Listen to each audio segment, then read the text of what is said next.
Moreover, David said, the Lord who delivered me from the paw of the lion and from the paw of the bear, he will deliver me from the hand of this Philistine. You cannot forget what God has delivered you from. You cannot forget where God has brought you out of. You cannot forget, because I'm telling you, when the enemy shows up, you got to understand the enemy is going to come back. But what are you going to have to show for it when the enemy comes back? Listen, Satan, God delivered me from that. He delivered me from that. He delivered me from that. He delivered me from that. What makes you think that he won't deliver me from you? What chance do you stand? If God's delivering me from the hands of the lion, if he's delivering me from the hands of the bear, if he's delivering me from the hands of oppression, if he's delivering me from the hands of depression, if he's delivering me from the hands of lust, if he's delivering me from alcohol, if he's delivering me from pornography, if God has delivered me from all of this stuff before, what makes you think that you stand a chance to keep me bound?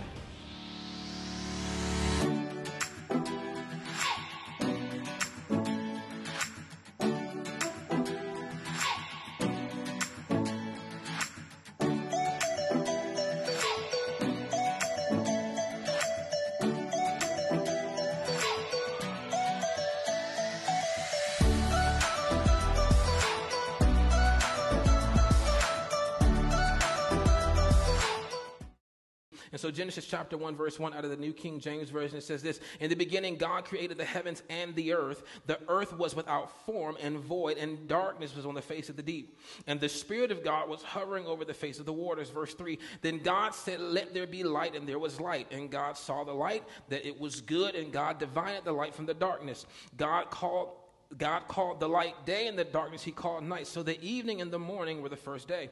Let's actually drop down to verse 24. I'm not going to read the whole thing. You can go back and read all of God's creations on your own time.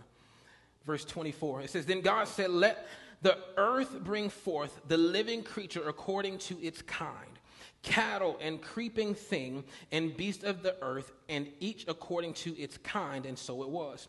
And God made the beast of the earth according to its kind, cattle according to its kind, and everything that creeps on the earth according to its kind. And God said that it was good. And so now, when you get on your own time, go back and read how God created the earth, how he created the waters, how he created the firmament, how he created the heavens and the earth. Go back and read how he created all of that stuff. But when you read it, I need you to understand that God said it was good. That was it. God didn't give it any power. God didn't give it any authority. God just said it was good. Everything that God creates is good, but what he created in you was a rulership and a reign. God did not give the ability to anything else to rule and to reign this earth that he created except humankind. Verse 26. Then God said, let us make man in our image according to our likeness. Let them have dominion over the fish of the sea, over the birds of the air, and over the cattle, over all the earth, and over every creeping thing that creeps on the earth. Verse 27, so God created man in his own image. In the image of God, he created him, male and female, he created them. Then God blessed them, and God said to them, now, I need you to grab this. Not in any other part of that did God bless or say anything to anything else. God didn't bless the waters. He didn't bless the sun. He didn't bless the moon. He didn't bless the night. He didn't bless the day. But when it came to his created being that was created in his likeness, that was created in his image, that was created in his power, that was created in his authority, that was created to rule and to reign, he said, listen, I've got to bless you. There are some things that I've got to say to you. There are some things that I've got to get over to you. There are some things that I've got to impart into you. I've got some stuff I got to say to those that have rulership and reign. And so now, in this season, God has some things to say to those that have a rulership and a reign. God is speaking. Man shall not live by bread alone, but by what? Every word that proceeds from the mouth of God. And so now, everything else, the sun survives off the energy, and the moon and the stars, and all that stuff works together. But God said, listen, I have some specific blessings. If I can get my words together, I've got some specific blessings that I've got to give over to my people. He said this, then God blessed them, and God said to them, be fruitful and multiply. Fill the earth and subdue it. Have dominion over the fish of the sea, over the birds of the air, and over every living thing that moves on the earth. And so now God gave you dominance over everything that possesses this earth. Everything that walks, everything that moves, everything that breathes. And so now, if I'm reminded correctly, in Job, it talked about how Satan was roaming around the earth. And so now, if God's given you power and authority over every creeping thing that creepeth upon the earth, that means when the enemy shows up and begins to creep up on the earth, when the enemy shows up in your life and starts to creep up in your joy, when he starts to creep up in your finances, when he starts to creep up in your health, what is God saying? You have dominion and power over that thing. You've got dominion and power over it. And so now God created this atmosphere. He created this place for dominance and rulership and reign. God created a place that needed to have someone here that was going to control it, that was going to rule it, that was going to prosper it, that was going to dominate it. And so now God gave over to Adam and Eve the Garden of Eden. Donna Lawrence wrote a great song a few years ago called "Let's Get Back to Eden and Live on Top of the World." God is saying, listen, I need you to get back to the place of your reign. I need you to get back to the place where you have dominance, where you have dominion, where you have power, you have authority. Every atmosphere that I put you in is a place for you to rule and reign. The atmosphere of your home is a place for you to rule and reign. The atmosphere of your job is a place for you to rule and reign. The atmosphere of this world is a place for you to rule and to reign. I need you to grab a hold of the power and authority that God's placed in your life. You have the right to reign. Verse 29, and God said, see, I have given you every herb that yields seed, which is on the face of all the earth, and every tree whose fruit yields seed. To you it shall be for food. Verse 30, also to every beast of the earth, to every bird of the air, and to everything that creeps on the earth in which there is life, I have given every green herb for food. And it was so. Then God saw everything that he had made, and indeed it was very good. So the evening and the morning were the sixth day. Listen, you got to understand, before God could finish creating the earth, before God could finish doing anything, your dominance had to be put in place. God could not rest until your dominance and your reign was effective in the earth. I need somebody just to grab a hold of that. God could not say it was finished until he was able to say that you reign. God was not able to finish his creation. God was not able to stop what he was doing. God could not bless it and say that everything was good. Why? Because there was no manager in place to rule over it and to dominate it. God could not stop doing his creative process without having somebody in place that was going to manage it. In order for the fullness of God's vision to come to pass, guess what? You had to dominate. From the very foundations of the world, your rulership and your reign was put in effect.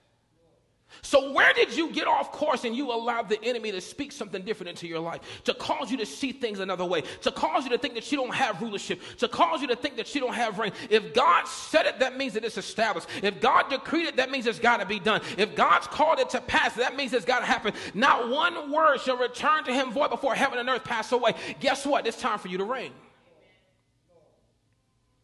God is creating spaces and atmospheres just to drop you into reign. God's given over some things to you just so that you can reign, just so that you can have authority, just so that you can have power, just so that you can show forth your dominance. Pastor Natavius said it on Tuesday night. God has created us for such a time as this. God is beginning. Listen, there are some of you that are in some places that are absolutely foreign to you. They're brand new. Things that God is opening up. God has to create a space because your dominance is so great. God has got to give you something to plant and to build and to grow and to manifest. God is opening doors for you in places that no man has gone before. God is opening doors for you in places that no man has ever thought. God is opening doors for you in arenas and in areas that could not be open before, but because you are now in position to rule and to reign, God is saying, hey, I've got the perfect man for the job. Hey, I've got the perfect woman for the job. I know somebody that knows who they are. I know somebody that can rule. I know somebody that can reign. I know somebody that has dominance. I know somebody that has power. I know somebody that has authority. I know somebody that I've been training and that I've been grooming and that I've been bringing together for my glory. I know someone who I made in my image and in my likeness that's going to come and reign over everything that sets foot in this place. God said it's time for you to reign. From the very beginning of your existence, it was confirmed and required that you reign.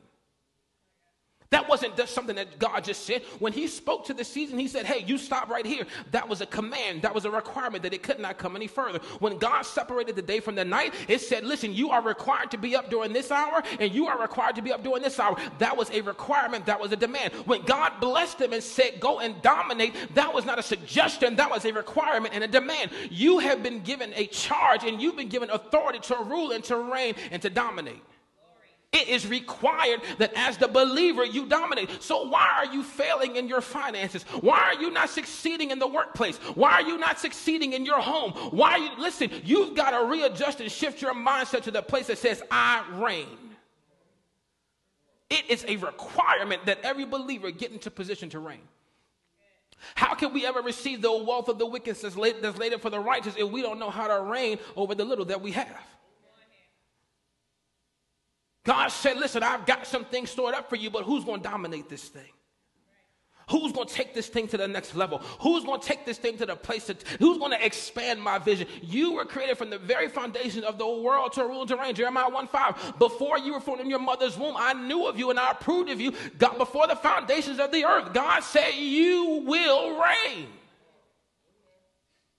You've got to get into a position where reigning is the only thing that's on your mind.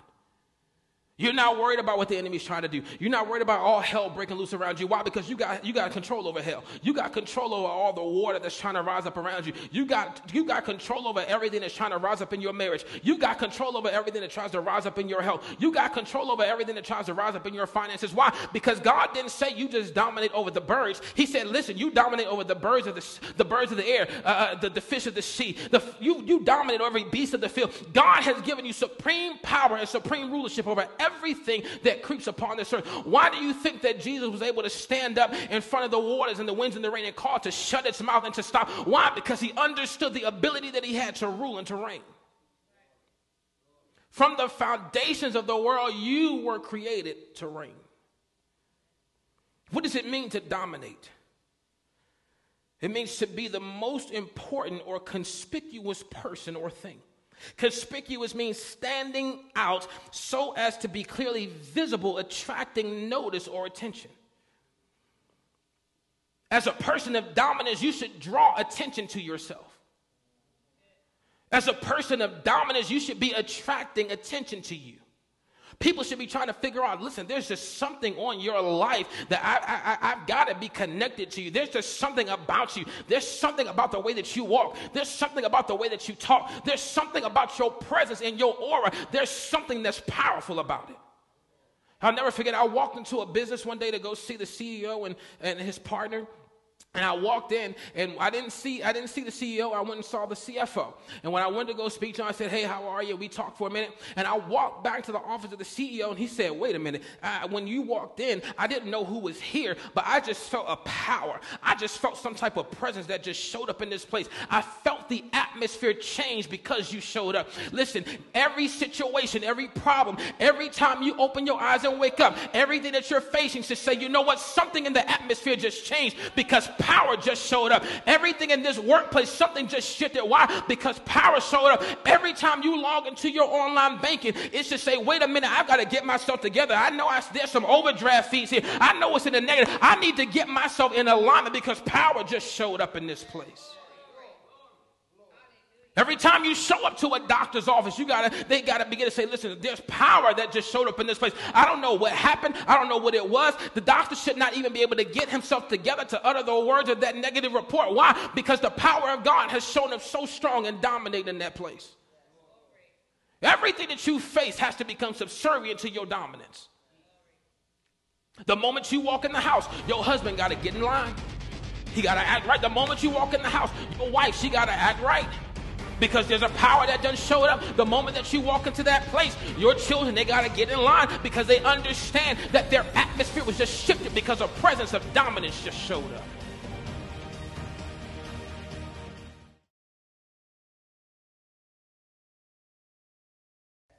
No weapon formed against me shall what? Prosper. I laugh in the face of danger. I laugh in the face of danger.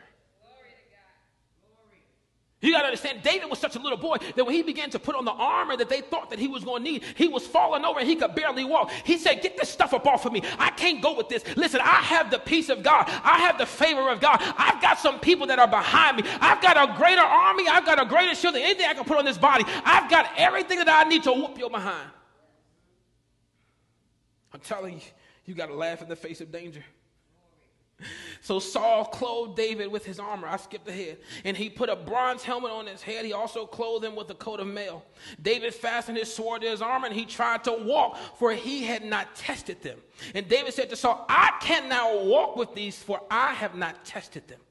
So David took them off.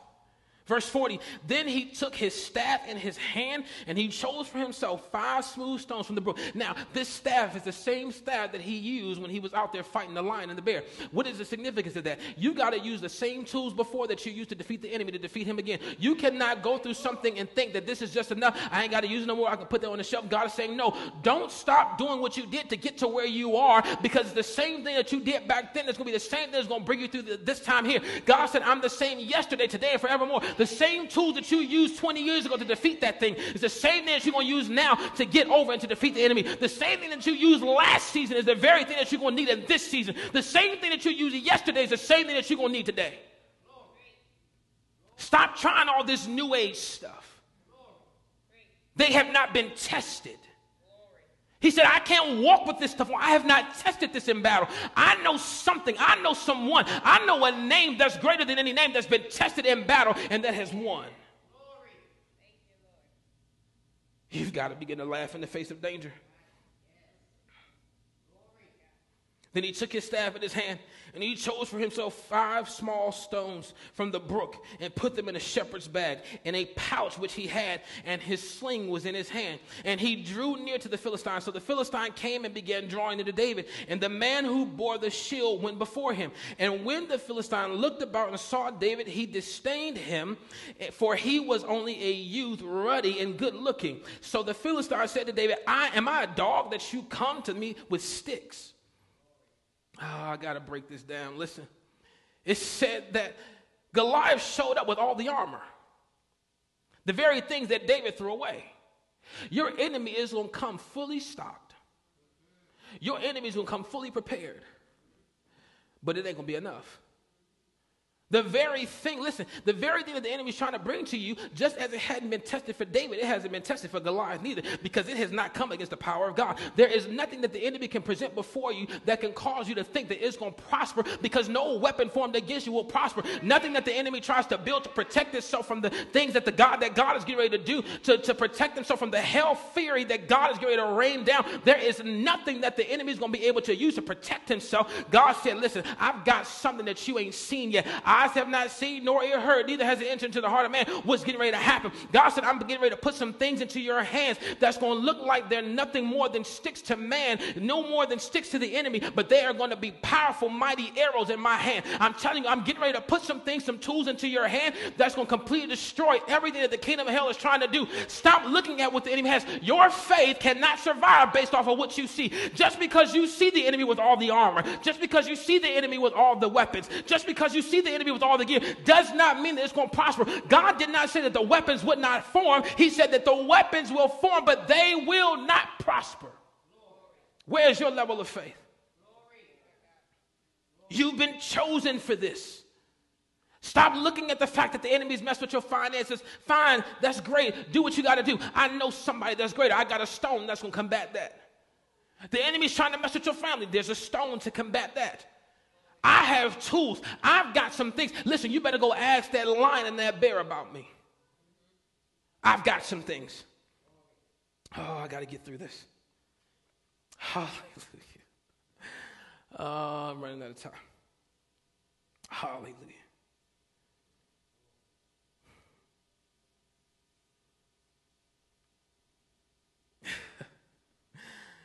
And the Philistine cursed David by his gods. Verse 44. And the Philistine said to David, come to me, and I will give your flesh to the birds of the air and the beasts of the field. Verse 45. Then David said to the Philistine, You come to me with a sword, with a spear, and with a javelin. But I come to you in the name of the Lord of hosts, the God of the armies of Israel, from whom you have defied. This day the Lord will deliver you into my hand, and I will strike you and take your head from you. I'm telling you, the enemy put out a call, and that call was answered, and it was returned with something far greater. I'm telling you, just because the enemy looks like it's big and bad, don't mean it's as big and as bad as you think. Goliath in stature was 9 feet tall, almost 10 feet tall. David being 4 or 5 feet tall, there is a huge difference in that. But he's saying, listen, this is what God's going to do for me today. You say that you're going to feed me and my flesh to the birds of the air. Well, if I go back to Genesis chapter 1, that tells me that I have dominion over the birds of the air. How in the world are you going to feed me to something that I have authority to tell you better shut your mouth? You can't come near me. Don't you touch me. You can't eat me. You can't have me. So now God is saying, listen, you got to now reverse this thing, and you got to begin to say some things to the enemy. The enemy has fed you some lies. That was a bold-faced lie. How in the world are the birds going to eat me when I have control? The birds are on my side.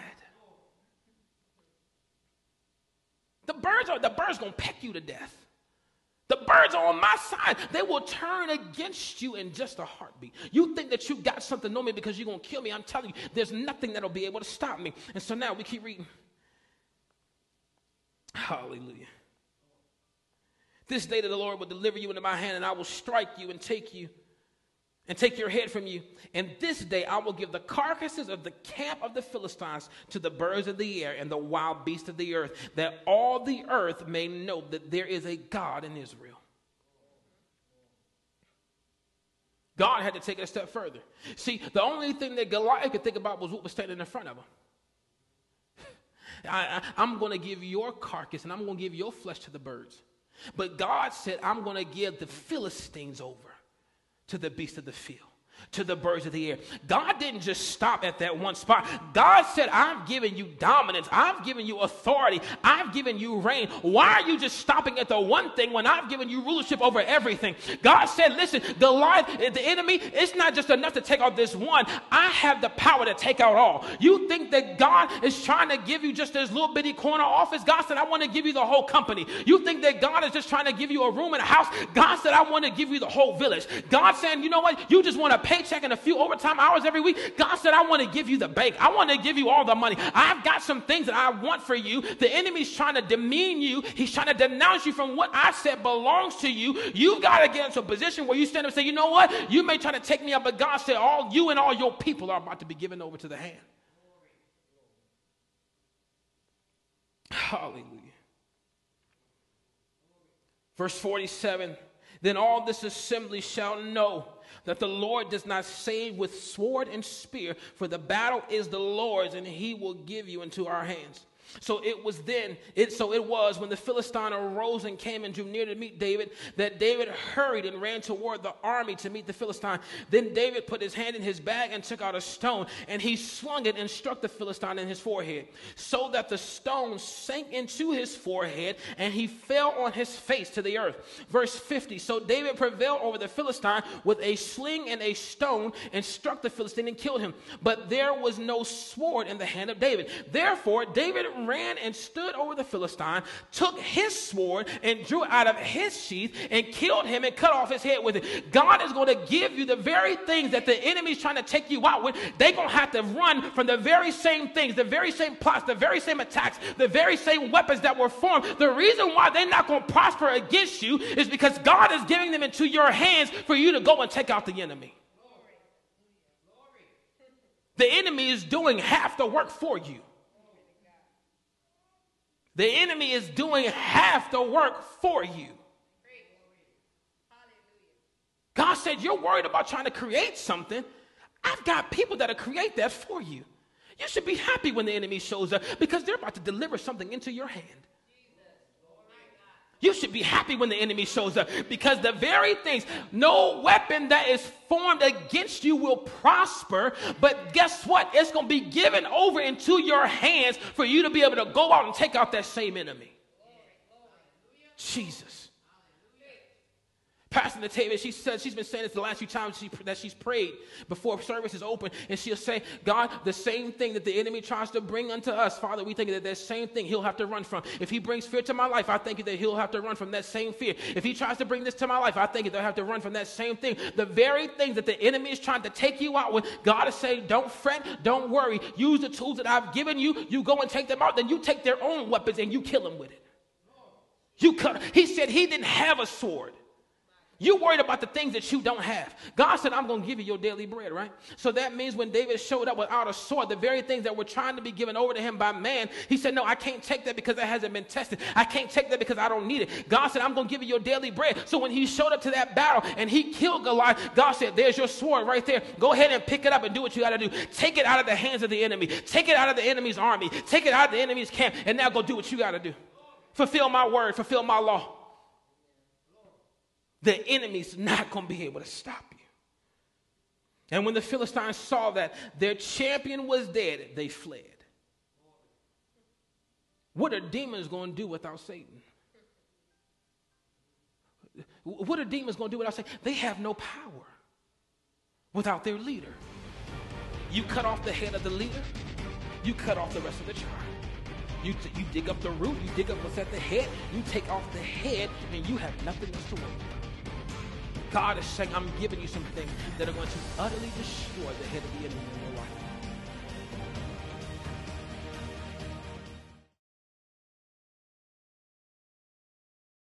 If you would like to become a partner of Connecting Church, you can do so as well by going to the website. We encourage you, we invite you to become a partner. We can't do this without you. We need your support in order to continue to further our vision of connecting the world to Jesus, one soul at a time.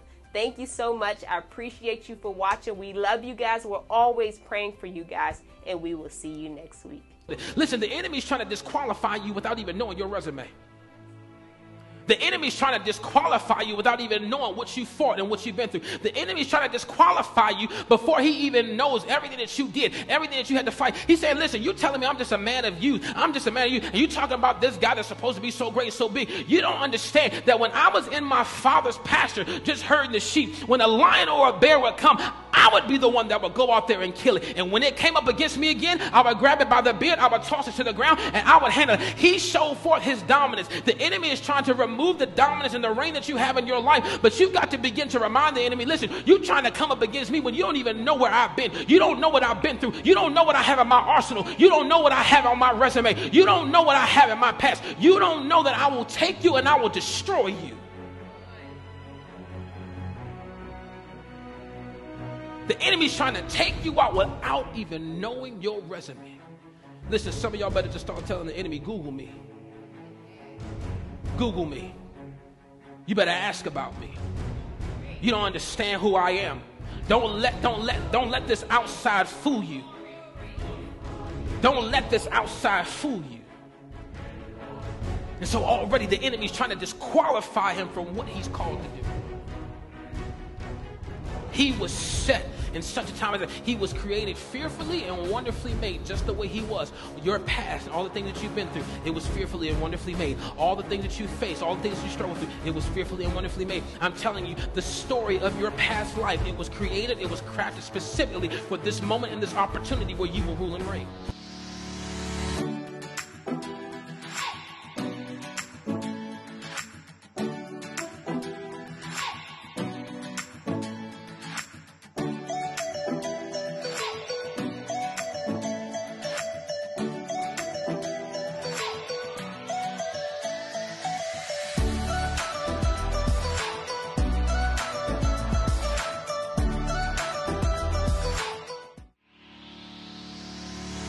Just because God does not look like he's doing something does not mean he's come out of agreement of his promise. The devil is a liar. He's under your feet, and you shall walk in the power. You shall walk in the dominion. You shall walk in the authority that God said belongs to you.